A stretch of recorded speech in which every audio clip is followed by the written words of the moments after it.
I am so excited to have the pleasure of talking to a good friend and colleague who I respect greatly. Her name is Samantha Cassetty. She is a registered dietitian nutritionist. She is the co-author of Sugar Shock, and she is a regular contributor to today.com. Hopefully, we'll answer a lot of your questions about diet, nutrition. She's really an authority when it comes to balanced eating and maintaining a healthy lifestyle. So, Samantha, or Sam, as I call you, thank you so much for being here today. Thank you so much for having me. I'm honored to be your guest. Thank you. Well, you and I talk so much over dinner, over Zoom, and this is such a great opportunity. And I thought, there's so much to our conversations that I thought others could benefit from hearing. The first question I had for you, which I think is very, we've been hearing a lot about it these days, is this anti-diet movement. And for you and I, we were trained in terms of nutrition and the benefits of healthy weight loss, but it seems like right now weight loss and dieting in general is experiencing a backlash in a major way, not just by individuals, but also by some of our colleagues, registered dietitians as well. Why do you think this is happening now? Well, I do think that our society hasn't done the greatest job of showing body diversity in our media and things like that. And I think it's frustrating for people who try to lose weight in the pursuit of thinness of these so-called like ideal bodies, because for most people, they're just not going to get there, which is completely okay. So I think that weight loss has come to mean the pursuit of thinness, whereas I would view healthy weight loss like it doesn't have to be dramatic. 5% of your body weight is what's considered healthy weight loss generally, and that's enough to get you better blood pressure, better metabolic health. It might ease some joint pain and things like that. People who are frustrated, with attempting weight loss, regaining, going on restrictive diets, it's very appealing to kind of give up on that. And I do think that's the right choice for some people. You do. I do think that's the right choice for some people, because for some people, weight loss is really stressful, can create a lot of, negativity in their lives, negative body image, negative self-talk. And that is then taking away from their overall well-being. But for other people, when it can be practiced healthfully and it's not their whole identity or self-worth isn't based on the weight, the number, and they can learn better health behaviors that are more sustainable, that will improve their body weight over time, maybe by that 5%.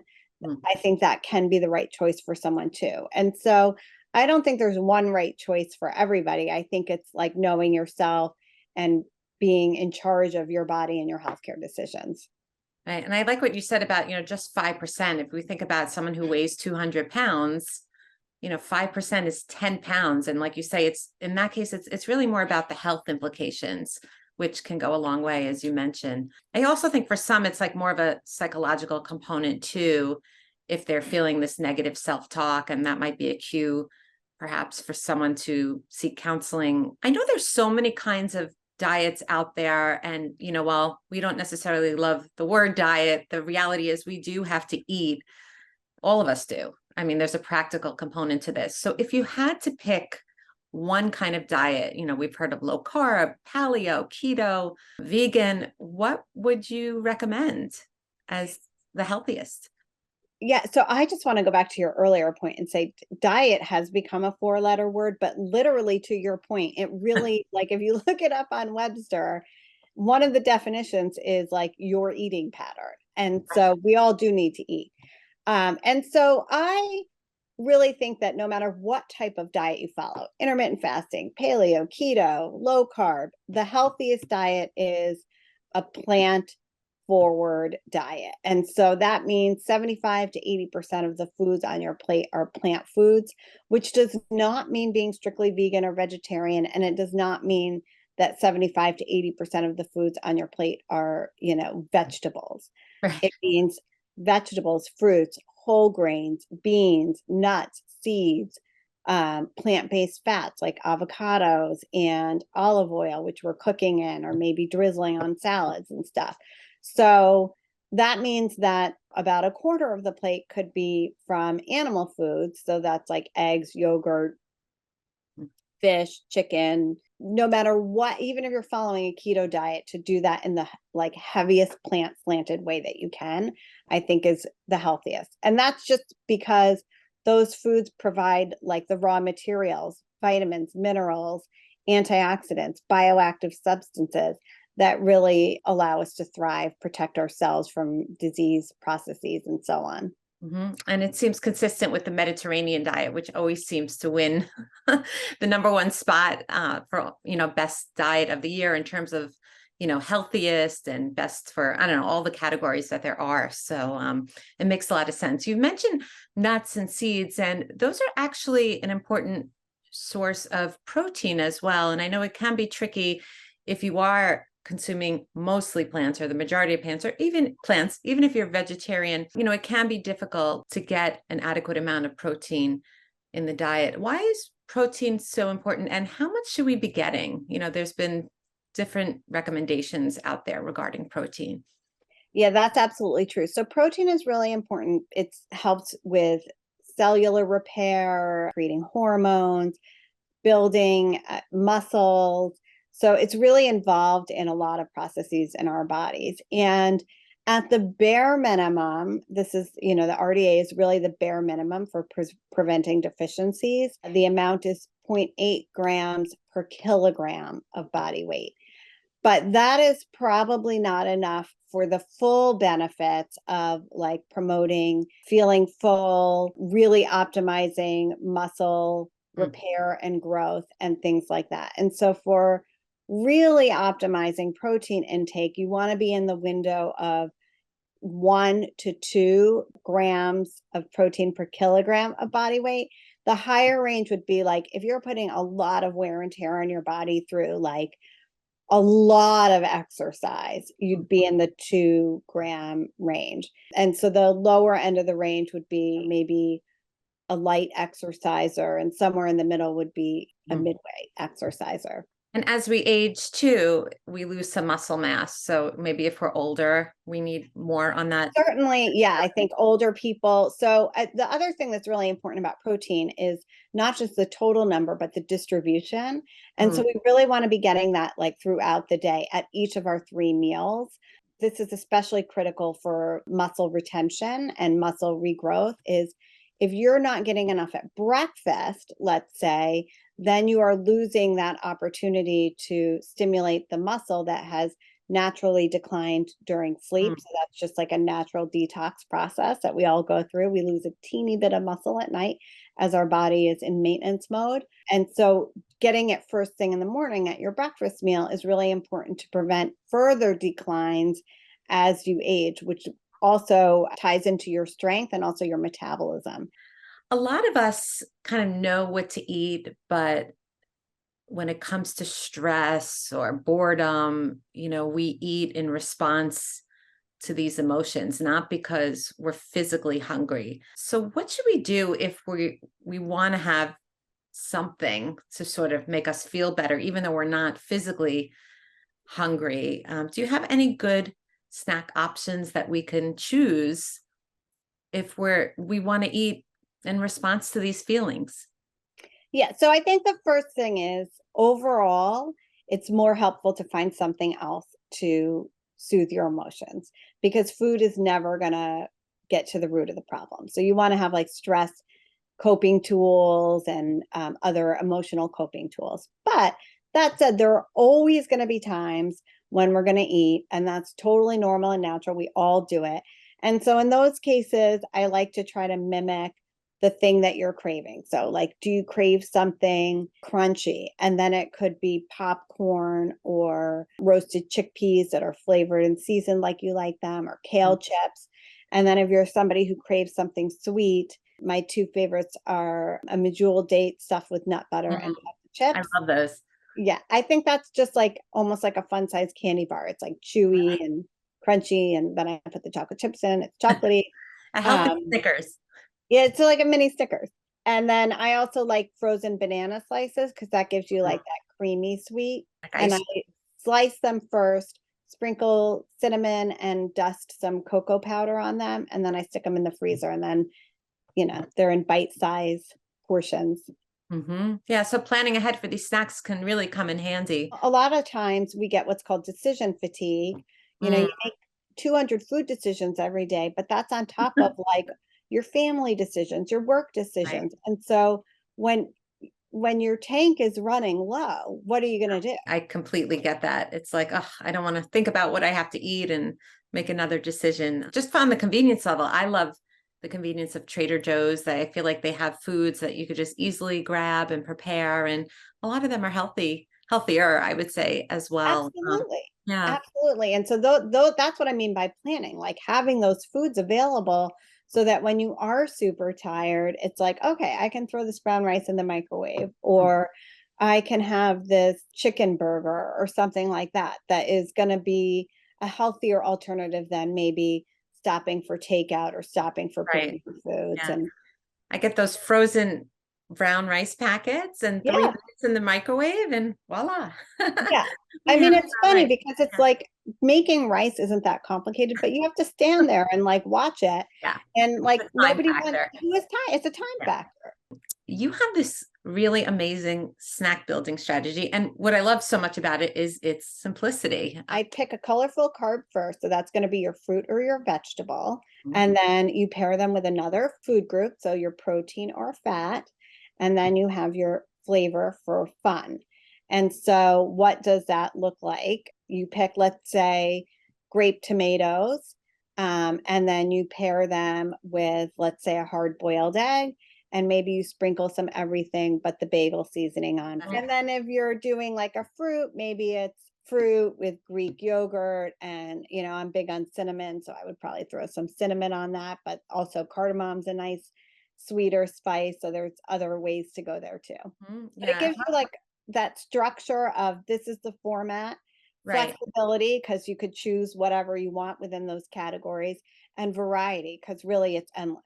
Right. I love how you made it a formula. So you pick within each category. And as you mentioned, spices are so great. I don't think we take enough advantage of them, in cooking and baking. And I know, like you mentioned, the chickpeas. I once put garlic powder and roasted the chickpeas in the oven, and it was delicious. Like, who knew?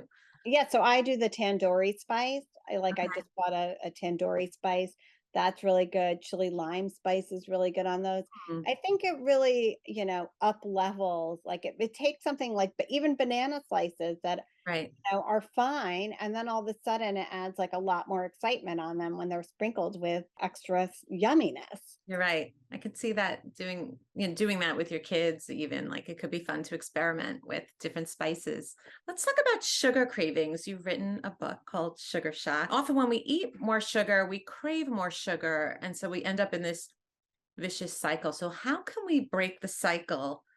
And are there any healthier options, like you said, any sugar swaps that would still give us that satisfaction? Because such a high amount of the foods that we eat come from packaged and heavily processed foods, we're also getting a lot of added sugar, and it's like sneaking in. So, leading sources of added sugar are things like sweetened beverages. So, not just soda, but sports drinks, lemonade, sugary coffee drinks. Then it's also sugar that we're adding to things like pancakes, oatmeal, even yogurt, like honey, and maple syrup. Desserts, Those of still count, right? Hunt, even though it's natural. absolutely. Yep.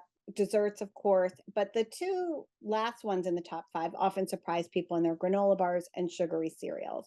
And Hmm. that's because they can be very high in sugar. And we also eat a lot of those foods here. And so I think the first step is like, okay, do you eat one of these foods? Is it time to like have a step down approach? So if it's soda and you're drinking 2 cans a day, can you go to 1 can? Can you go to, you know, every other day? Can you make it a special occasion food? Like you're stepping down from there. If it's sugary cereal, can you mix it with a nut with an unsweetened cereal until you've like cut that sugar at least in half? Ideally, you want Or to. sprinkling on top. I love that approach because you still get your Fruit Loops or whatever it is that maybe kids like, but it's not the base. It's not the base, exactly. Looking at food labels is really important because, you could find a bread that has 10 grams of added sugar for 2 slices, which is the equivalent of 2.5 teaspoons. Or you could find a bread that has 4 grams of sugar Hmm. per 2 slices, which is the equivalent of 1 teaspoon. And so that's a big difference over the course of time. And it comes in, sugar can be very high in plant based milks. Hmm. It can be high in like Milk, what do you think is the highest? Would it be oat milk? It's oat milk is naturally high in what they call added sugars, and it's not even because they're adding a sweetener, but once the milk has been processed, the oats act like sugar in your body. And so therefore they have to claim that they have added sugars in it. Hmm. It's the same thing with fruit juice concentrate, which is different than fruit juice, right? Hmm. If you were to take a scoop of frozen fruit juice concentrate and put that in your smoothie and not reconstitute it, Hmm. that would be considered added sugar. Okay, that makes sense. So it's the way that it's processed and it's like condensed and, Right. it becomes added sugar. So even that's where you really have to be careful. Even the plain oat milks, some of them, the leading one, can have about 2 teaspoons of added sugar per cup. Wow.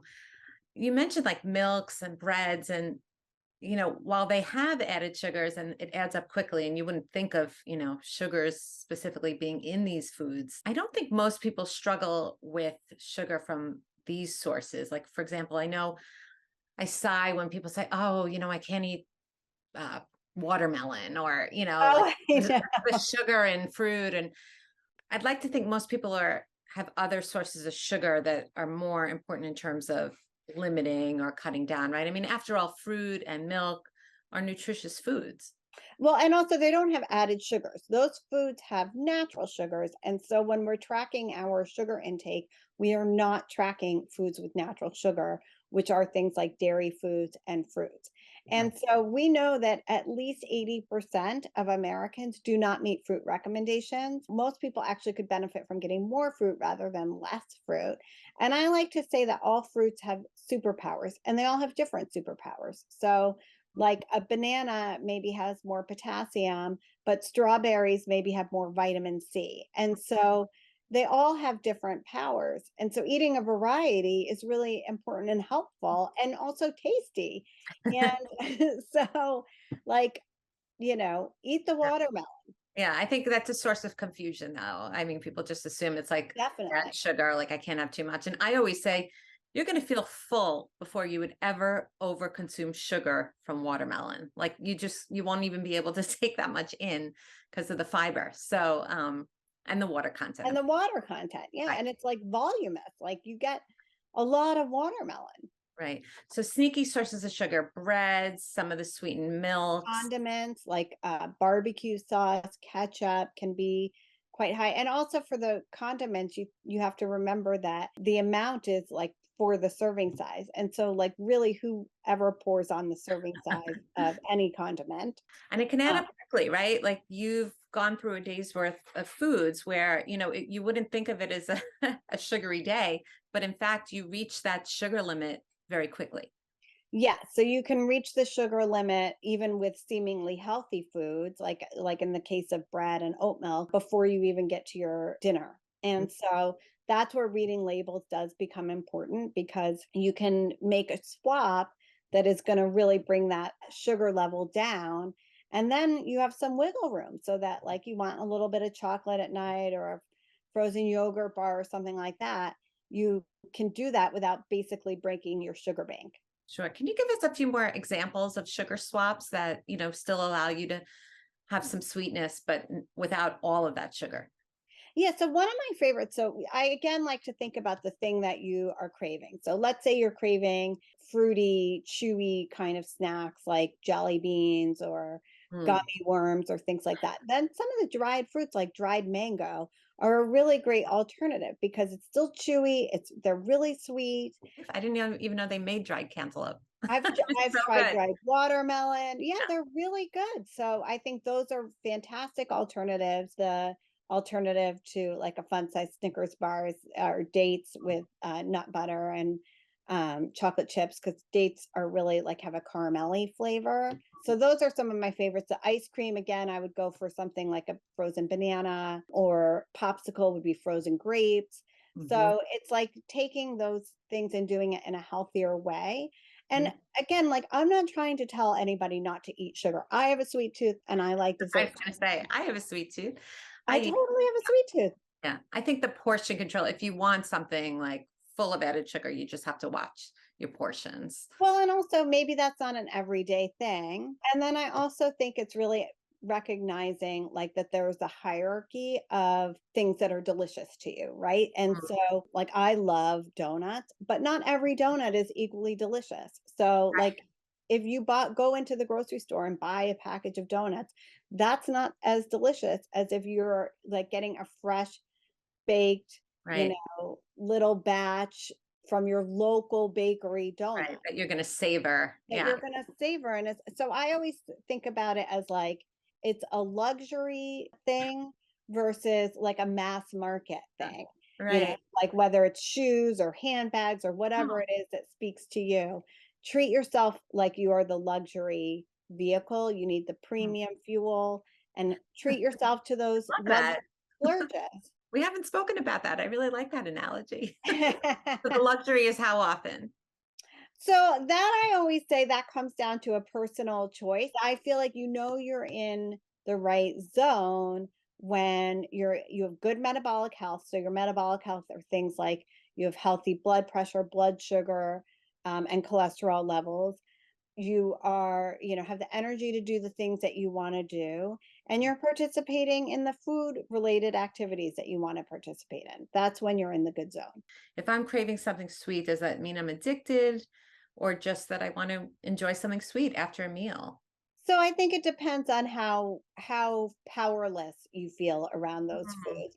So I don't, you know, sugar is not like as addictive as other substances, but it does right, have some addictive qualities, let's right. say. That's that cycle you were talking about. Yeah, and so when, you know, the more you eat, the more you're going to activate these reward pathways in your brain, and they are the same reward pathways as other addictive substances. And so they over time require more sugar to stimulate the same kind of high. And that can leave you feeling powerless around food. So I think, you know, if you're feeling powerless and like you can't control yourself around those Oh, foods, yeah. that's a different scenario than like, I just want to eat a little something sweet. And for the something sweet, dark chocolate actually happens to be a very good choice because in one study, people who chose dark chocolate over milk chocolate reported fewer sweet cravings and more Oh, satisfaction. Yeah. this whole notion of intuitive eating and the enjoyment of food and the pleasure of food and being mindful. How important is it to be an intuitive eater? So, intuitive eating is a set of 10 practices that help you sort of break free from a dieting mentality. And it's not weight focused at all. In fact, that's one of the principles you have to like get rid of the diet mentality. And Even if you're overweight. in its truest form, as it is intended, it is not intended as something to practice alongside weight loss. Now, I would argue that many of the principles, like honoring your hunger and fullness, are very helpful in the construct of weight loss because it's very helpful to learn how to eat when you're hungry and learn how to stop eating when you're full. And there are many helpful elements of it. And for some people, it's helpful to practice it in its entirety. And I think for other people, it might be helpful to take some of the tools that are going to be beneficial to their circumstances. Mindful eating is just like sort of one of the factors. It's different from intuitive eating. It is important to become more mindful when we are choosing foods, when we're deciding what to eat, and when we're eating. It's important to slow down when we're eating. It improves digestion. So is it the 10 principles that makes intuitive eating different or distinguished from mindful eating? Yes, because mindful eating is really more about just the setting of staying present when you're eating, which is like sort of one of the principles. Intuitive eating is also about, picking joyful movement. Like there are other maybe Right. non-eating related behaviors, whereas mindful eating is really about staying attentive to what you're doing when you're eating. And I think that's really valuable, but I also recognize that it's next to impossible for most of us to never eat in front of a screen or without distractions. And so that's again where I'm saying, then let's practice it. Like I call it mindfulness light. Let's Right. not throw out all the principles just because you can't do that one thing or you can't do that one thing all the time. So I can't still, eat without scrolling through my phone, especially if I'm eating alone, which is a lot of the time. I eat breakfast in front of, I'll just come out and say it in front of the screen every single day. Right. We should Zoom breakfast. Yes, exactly. But can I do it more slowly? Can I acknowledge like that I'm eating and say, oh, this is like, I love this smoothie today. I need to put pineapple in my smoothie more often. Like jog your memory a little by noting what you like about it. I always, no matter what, will use a plate and sit down. Let's say you're somebody who eats like nuts and fruit and like some boiled eggs or something. You don't want to eat the nuts out of a container. You want everything on a plate, Mhm. and you want to be able to put things down between bites again to slow you down. Mm. And this will improve your digestion. It will improve your comfort levels after a meal because you're less likely to overeat in these circumstances. Mhm. And that will improve your energy Right. Yeah, and I your also enjoyment. recommend sipping water in between just to slow yourself down, or even like taking nuts like pistachios that you have to deshell to slow down the pace. I find these tools are helpful in allowing you to be more mindful. At the end of the day, even if your goal is weight loss is a very hard goal. Like you cannot control your body size.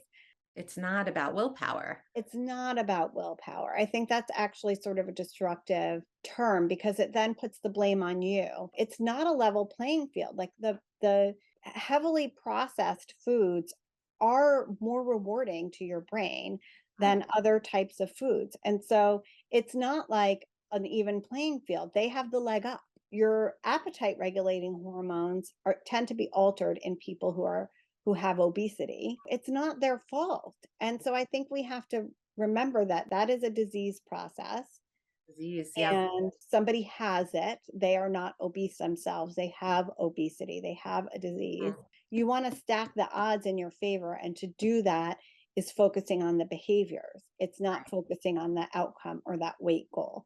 And weight goals are also more externally motivated. And the data really shows that internal intrinsic motivation is really a much more powerful motivator. It sounds like you have a healthy balance of sort of taking in all components of healthy eating in terms of mindfulness, intuitive eating, weight loss when it can result in a health benefit. So you seem like a good example of someone who incorporates moderation in many aspects of life. I mean, I try. I do try to do that. And you can ask anybody who's eaten with me. It doesn't mean that I'm ever depriving myself. I'm always going to participate in those celebratory experiences and those occasions, but you got to balance those out with the other times, which thankfully I enjoy doing. That's great. Yeah, no, that's the joy of life. So enjoying our food, our company, that's what it's all about.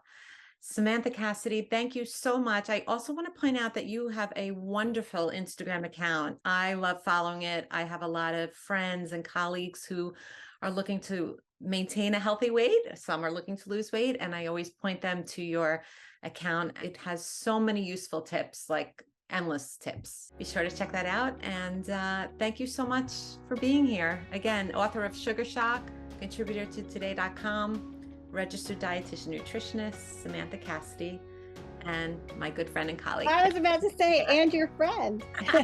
Exactly. Thank you so much for your time. This was Thank you. helpful. Thank you so much for having me. This was a good chat. Awesome. Take care.